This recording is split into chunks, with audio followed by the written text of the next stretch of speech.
Hi, it's Miss Welch, and we're going to do something today. Miss Nora cut up some pumpkins, and we saw the insides of them. But I'm going to do something called measuring. We can use many things to measure. We can use a ruler. You can use things like Legos. We can measure with water bottles, putting them on their sides and measuring that way.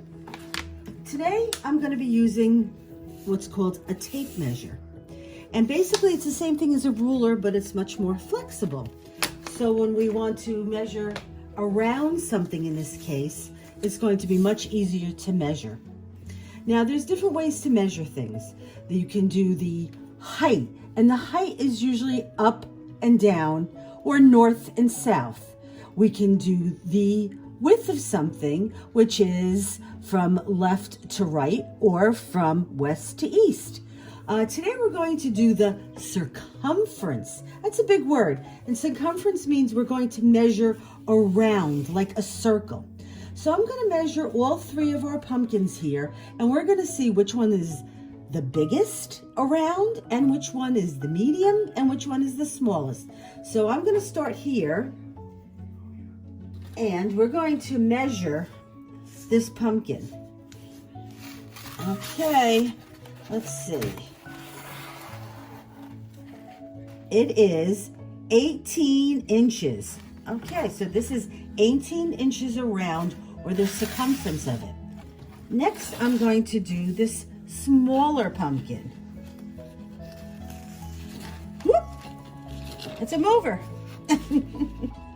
And this pumpkin is 10 inches around. And now I'm going to measure this pumpkin.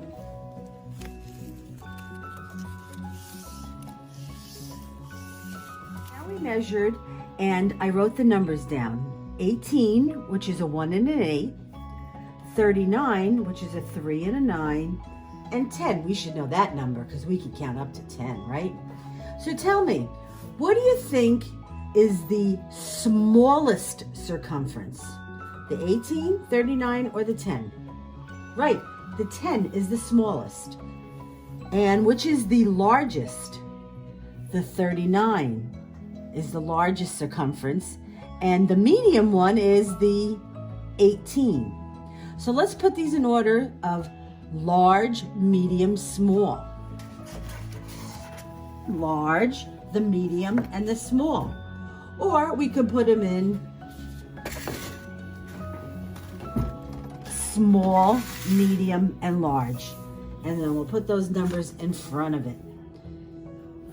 So now we've learned an important word, circumference, measuring around in a circle around something. And we learned small, medium, and large. And we also learned the difference between the width of something and the height of something. So why don't you get a tape measure or a ruler or whatever and measure things in your house and compare them to each other. Take care.